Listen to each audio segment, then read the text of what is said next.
welcome to the deep dive. This is where we take, stacks of high-level sources, articles, research, all of it, and try to distill it all down to the things you really need to know. And today we are wrestling with a truly monumental figure. Yes, someone whose ideas are just foundational to the modern world.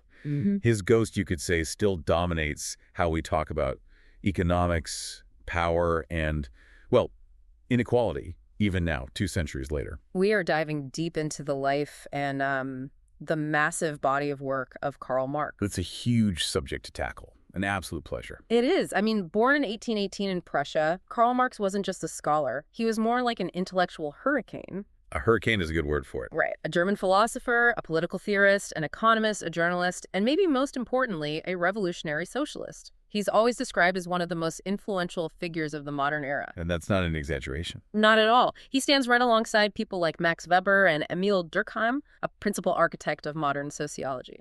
Specifically conflict theory. Exactly. And the scale of his work is it's incredible, especially when you think about the conditions he was working under. We're talking about the author of that explosive 1848 pamphlet, the Communist Manifesto. Which he co-wrote with his lifelong collaborator, Friedrich Engels. And then there's the big one, the dense, deeply analytical, 3-volume critique of classical economics, Das Kapital. Published over decades, between 1867 and 1894. I mean, it's his life's work. So our mission for this deep dive, then, is to really move beyond the headlines. Yeah, beyond the, the knee-jerk praise and the really fierce, often historically inaccurate criticism. We need to synthesize all the source material you've provided and trace how his thought evolved. From his intellectual break with Hegelian idealism all the way to his very concrete material theories of labor and capital. So the goal for you, the listener, is clarity. It's about understanding the actual structure of his thought. Right. What are the core mechanics? What is surplus value? What is historical materialism?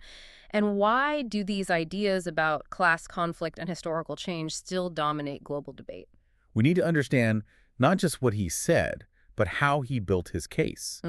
Okay, let's unpack this biography, because the first thing that really jumps out of the source material is, well, it's the irony, right? It's a huge irony. When you hear revolutionary socialists, you're not picturing a background of, classical Prussian liberalism. Not at all. You expect poverty, maybe immediate radicalism, but Marx's roots were surprisingly conventional. Absolutely. His childhood in Trier was, well, if not wealthy, certainly bourgeois and professional. His family was originally Jewish. His paternal line had actually supplied Trier's rabbis since the 18th century. Wow. But his father, Heinrich Marx, was a very successful lawyer, a man of the Enlightenment, really. He was interested in Kant, Voltaire, a classical liberal pushing for reform. And the family's religious conversion, that just adds another layer of conflict, doesn't it? It really does. After Prussia annexed the Rhineland in 1815, they rolled back Jewish emancipation. So for Heinrich to keep his career as a lawyer, He had to convert. he was compelled to convert to the State Evangelical Church of Prussia. And that's the incredible contrast. The family converts for purely professional bourgeois reasons, to keep their spot in the system. And their son, young Karl, becomes the most famous intellectual opponent of that very system. That pragmatic compromise must have, really shaped his view on how superficial religious and legal structures are when faced with material need. That's a perfect lens for his later philosophy. So his father wants him to go into law, a practical field. Make some money. But Marx was drawn to philosophy, literature, first at the University of Bonn. Where he was a bit of a wild student, I understand. He got into trouble, his grades slipped, and his father forced him to transfer to the much more serious University of Berlin in 1836. And Berlin is where the intellectual fire really gets lit. Yes, because he becomes completely captivated by the ghost of Georg Wilhelm Friedrich Hegel. The ghost of Hegel. Well, Hegel had just recently died, but his ideas were absolutely everywhere. And Marx didn't just study him, he joined the most extreme edge of the movement. The young Hegelians. Right, with the thinkers like Bruno Bauer and Ludwig Feuerbach. These guys were truly radical. So what do they do with Hegel's philosophy? They basically took his dialectical method, the idea that progress moves through conflict, through thesis and antithesis, creating a synthesis. Okay. And they used that method to just savagely criticize the Prussian state, its politics, its religion, all from a very left-wing perspective. This philosophical phase all leads to his PhD in 1841. From the University of Jena. The thesis was described as a daring and original piece of work. It argued that theology has to yield its authority to philosophy. So he was already positioning himself against the established order. Precisely. But that academic radicalism had a cost. The government was cracking down on the young Hegelians, so a university career was completely blocked for him. Which forces him into journalism. Oh, exactly, into the brutal reality of it. He goes to Cologne in 1842, starts writing for a radical newspaper, the Rheinische Zeitung. And this is where his ideas really start clashing with the state in a very direct way. Oh, the sources describe an astonishing level of police interference. Censors were checking every single issue. Marx complained that the police had to literally sniff at every paper before it went out. Wow. Despite that, he wrote these scathing critiques of economic policy. The paper was eventually banned in 1843 after he criticized the Russian monarchy. Which triggers his first big exile. He moves to Paris. Late 1843, and it's in Paris that his worldview really solidifies. He publishes on the Jewish question, and for the first time, he identifies the proletariat, the industrial working class, as the revolutionary force. And Paris is also where he has that world-changing meeting with Friedrich Engels. August 1844, this is the moment. Engels had been in Manchester, he'd seen the Industrial Revolution up close, he'd written The Condition of the Working Class in England. So he had the practical evidence. He had the evidence. He convinced Marx that the working class wasn't just an object of pity, but the dynamic historical subject, the agent that was ready to overthrow the entire system. So by late 1844, we see this incredible intellectual synthesis happening. It's the fusion of three huge 19th century currents. First, you have German philosophy, Hegel's dialectics, giving him the method for understanding conflict. Okay, method. Second, French utopian socialism, which gives him the vision of a classless society. And third, Critically, British political economy, Adam Smith, David Ricardo. That gave him the detailed analytical framework to understand the machinery of capitalism. but there was one last piece of the puzzle. He had to stop being a Hegelian, a critic of ideas. And become a materialist, a critic of reality. That break came in 1845 with his 11 short theses on Feuerbach. That document is the turning point, isn't it? It is. It's where he says the world is changed by physical, material practice, not just by abstract ideas. This is the birth of his historical materialism. And it's all summed up in that incredibly famous Thesis 11. Philosophers have only interpreted the world in various ways. The point is to change it. It's a total rejection of pure thought. He's saying people's ideas are wrong because their material conditions make those wrong ideas necessary. So the economic reality shaped the ideas, not the other way around. Exactly. And that pivot is the engine that drives everything else he ever wrote. Okay, so that shift to historical materialism immediately puts his focus on the most material human activity there is. Labor. It does. And that leads us straight to the core of his critique, starting with his whole definition of what it means to be human, what he called Gattungswesen. Or species being. Right. For Marx, the thing that defines us, that makes us human, is our capacity for conscious, creative labor. So unlike an animal that just instinctively builds a nest. Exactly. A human projects an idea, they conceptualize a thing, and then they transform nature according to that conscious plan. We don't just consume the world, we mold it. And that creative transformation is how we realize our true potential. Okay, so if that ability to transform the world through our labor is our essence, what happens under capitalism when you have to sell that labor? You suffer alienation. When a worker sells their labor power, their capacity to work, they give up ownership of the product, sure, but it's more than that. They give up their very ability to transform the world. It's a spiritual loss, a psychological loss. It's profound, and the source material breaks this down into 4 distinct levels of alienation, which is really crucial to understanding the depth of his critique. Right, let's unpack those, because just saying the worker feels disconnected doesn't really do it justice. No. The first level is alienation from the product of labor. You make a thing, say a car part, but you don't own it. You don't control its destiny. The more value you pour into it, the more you enrich a system that dominates you. The product of your own hands becomes alien, hostile. Which leads right into the second level, alienation from the act of labor itself. Yeah. Under the system, you don't work to fulfill your creative potential. You work to survive. The work itself is external to you. It's forced labor, it's repetitive, it's controlled by someone else for their profit. So you feel miserable while you're doing the one activity that's supposed to define your humanity? Precisely. And that's the third level, alienation from your species being. Since creative production is what makes us human, when it's degraded into this forced repetitive act, you're alienated from your own nature. Your unique creativity is reduced to just animal survival. And the fourth type, which might be the most devastating. Alienation from other workers. Capitalism forces workers into competition with each other for jobs, for wages. It breaks down that natural social bond. Instead of collaborators in the human project, you see competitors. And that fragmentation prevents any kind of unified class consciousness from developing. Exactly. So if alienation is the reality for the worker, how does capitalism hide that reality from everyone? Is that where commodity fetishism comes in? That's the ideological mask. Commodity fetishism is the mechanism that hides the real social relationships behind production. Because under capitalism, all our social relationships are mediated through things we buy and sell. So instead of seeing the factory owner exploits the worker, Yeah. we just see the market transaction. The product costs X amount. Yes. The process makes it seem like the products themselves have a life of their own, that their value is just inherent in the object. It's a kind of magic, a fetish, that hides the power dynamics, the exploitation, the human relationships that were necessary to create it. And the commodities become the masters. We just adapt to them. And when you're steeped in that worldview, you develop what Marx called ideology, or what Engels later called false consciousness. Ideology for Marx isn't just a wrong idea, though. No, it's a whole system of ideas that reflects the interests of the ruling class, bourgeoisie, but that everyone accepts as just common sense, as natural, eternal truths. Because the ruling class controls the production of ideas. The media, the law, education, the church, just as effectively as they control the factories. The ideology is there to legitimize the economic system. This brings us to his most influential model for analyzing society, the structure of base and superstructure. This is the foundation of modern conflict theory. For Marx, societies are organized around the mode of production. Which has two parts, right? Two parts. The means of production, that's the tools, tech, factories, land, and the relations of production, the social relationships like owner and worker.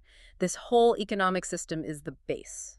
And the base, the economic system, is what fundamentally determines the superstructure. Yes. The superstructure is everything else. The political system, the laws, the culture, religion, art, family structure. The law, for example, exists primarily to protect private property. It's a structure built on top of the economic base to protect it. So the central driver of history for Marx is the conflict that happens when the base and superstructure get out of sync. Correct. Technology, the forces of production, they're always growing, always changing. At some point, these dynamic forces clash with the rigid, old property relationships, the old superstructure. And that tension builds until it forces a revolution. Okay, let's talk about his specific analysis of capitalism, because it's surprisingly ambivalent. He didn't just hate it. He was, in a strange way, its greatest admirer. He praised capitalism's revolutionizing, industrializing, and universalizing qualities. He said it created more progress and technological development than all previous systems combined. But his argument wasn't that it was evil, it was that it was inherently unstable, self-destructive. It contained the seeds of its own collapse. And the foundation of that collapse is the concept of surplus value. This is the technical part we really need to get right. This all rests on the labor theory of value, or LTV. Which is the cornerstone of Das Kapital. Marx argued that the value of any commodity is determined by the socially necessary labor time it takes to produce it. For him, labor is the source of all new value. Okay, so if labor creates all value, how did the capitalist make a profit without just stealing? This is the crucial distinction. The capitalist doesn't buy the workers' labor, they buy their labor power. Their ability to work? Their capacity to work. And the price of that labor power, the wage, is determined just like any other commodity by what it takes to reproduce it. In simple terms, the wage is just enough to keep the worker alive, fed, and able to show up for work the next day. So the capitalist pays the worker for, say, 4 hours of subsistence value, but the worker is contracted to work for 8 hours. Exactly. That difference, those 4 hours of unpaid work, is what he called surplus labor. And the value created in those unpaid hours is the surplus value. That is the profit. It's the core mechanism of exploitation built right into the system. He used some pretty visceral language for this. Vampires sucking workers' blood. He did. But then he immediately clarifies that within the logic of capitalism, this is by no means an injustice. The worker freely agrees to sell their labor power.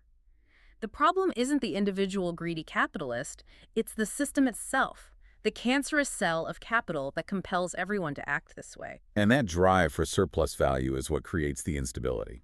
It does. Capitalists constantly try to increase profit, either by making the workday longer or, more often, through technology. They bring in machines to replace people. But this leads to what he called the falling rate of profit. Because if machines are doing the work and only human labor creates new value, surplus value, then the overall return on your investment has to eventually fall. Precisely. To counteract this, capitalists have to get bigger, drive out competitors, which leads to the concentration and centralization of capital. You end up with deepening inequality, recurring crises, and a growing proletariat that has, as he famously said, nothing to lose but their chains. Before we move on, we have to touch on his view on religion. It's probably his most quoted and most misunderstood idea. Right. He agreed with his mentor Feuerbach that man creates religion, but he saw it as a complex social necessity, not just an error. The full quote is so important. Religious suffering is, at one and the same time, the expression of real suffering and a protest against real suffering. So it's both a symptom and a protest. Yes, religion is the sigh of the oppressed creature, the heart of a heartless world. It is the opium of the people. That reframing is actually quite empathetic. It's not just dismissive. Not at all. It's an opiate. It relieves the pain of an unbearable condition. But for Marx, critiquing the opiate is a waste of time. You have to change the underlying conditions, the heartless world, that make the illusions necessary in the first place. So this profound economic critique, this philosophical shift, it all just explodes into a practical political program with the Communist Manifesto in 1848. The timing was perfect, wasn't it? It came out right as revolutionary waves were sweeping across Europe. And the manifesto is just pure political rhetoric, but built on that economic analysis. Absolutely. It lays out that famous premise. The history of all hitherto existing society is the history of class struggles. It charts this inevitable conflict, culminating in the final showdown between the bourgeoisie and the proletariat. And Marx wasn't just a writer, he was an activist. He paid the price for his ideas. He really did. He was expelled from Brussels, forced to flee Cologne. He ends up stateless in London from 1849 on. And this is where his political organizing really peaks, with the First International. Right, the International Working Men's Association. From 1864 onwards. And this wasn't some philosophical debate club. It was a pitched political battle, mostly against the anarchist wing led by Mikhail Bakunin. And that struggle was crucial because it defined what the communist movement was not. It was. Bakunin wanted immediate decentralized revolution. Abolish the state from day one. Marx insisted on a disciplined, centralized workers' party that would first have to seize state power. That split defined revolutionary movements for the next 100 years. He later spelled out the ideal end goal in his critique of the Gotha program. Yes, in 1875. That's where you find that famous maxim that describes the final stage of communism. Quote, "From each according to his ability, to each according to his need." But crucially, he also theorized a necessary transition period between capitalism and that ideal society. A very politically charged and often misinterpreted concept. The dictatorship of the proletariat. We need to be clear about what Marx meant by that. For Marx, this was a necessary but temporary political phase where the working class, the vast majority, holds political power after seizing the state. So it wasn't about totalitarian minority rule in his original idea. Not at all. He saw it as the first truly democratic state rule by the majority. It's a dictatorship only in the sense that he believed all states are dictatorships of one class over another. Under capitalism, you have the dictatorship of the bourgeoisie. But he wasn't naive about how that power would be taken. No. He thought a peaceful transition might be possible in places like Britain or the U.S., but he warned that in most of continental Europe, where the institutions were closed off, the lever of our revolution must be force. And while all this is happening, these massive political and intellectual battles, his daily life in London is just wretched poverty. It's the ultimate irony, isn't it?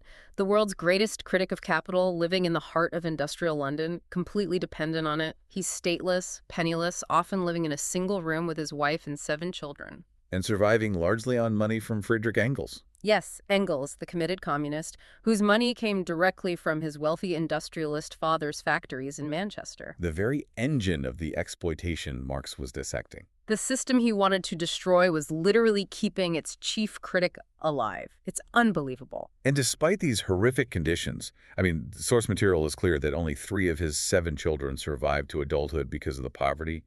He was relentless. Just relentless. He spent endless hours doing this intense scholarly work in the British Museum reading room. And that work produced Das Kapital, Volume 1, in 1867. his magnum opus. It was the rigorous scientific culmination of his whole theory of surplus value. He argued that the growth of the proletariat, combined with capitalism's own instability, would inevitably lead the working class to develop class consciousness and overthrow the system. He was also, throughout this time, a keen analyst of international politics, and some of his views are, well, they're complex and sometimes shocking. They are. Let's start with Russia. He saw Russian Tsarism as the main counter-revolutionary threat to Europe. He was fundamentally opposed to Pan-Slavism. Deeply. He saw the Tsar as this reactionary force, always ready to crush liberal or communist movements in the West. He and Engels even argued that ruthless terror against certain Slavic groups was necessary to protect the revolution. It's an uncomfortable part of the record. It is.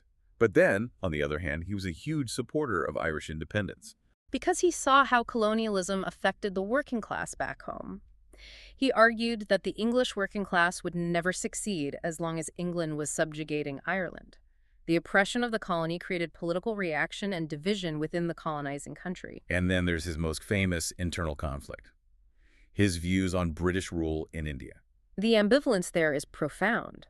It shows his dual view of capitalism as both destructive and historically progressive. On the one hand, he saw the immense suffering. He called it infinitely more intensive than anything Hindustan had suffered before. He knew it was a humanitarian catastrophe. But at the same time, he argued that the traditional idyllic village communities were the solid foundation of Oriental despotism, that they were stagnant and held back human development.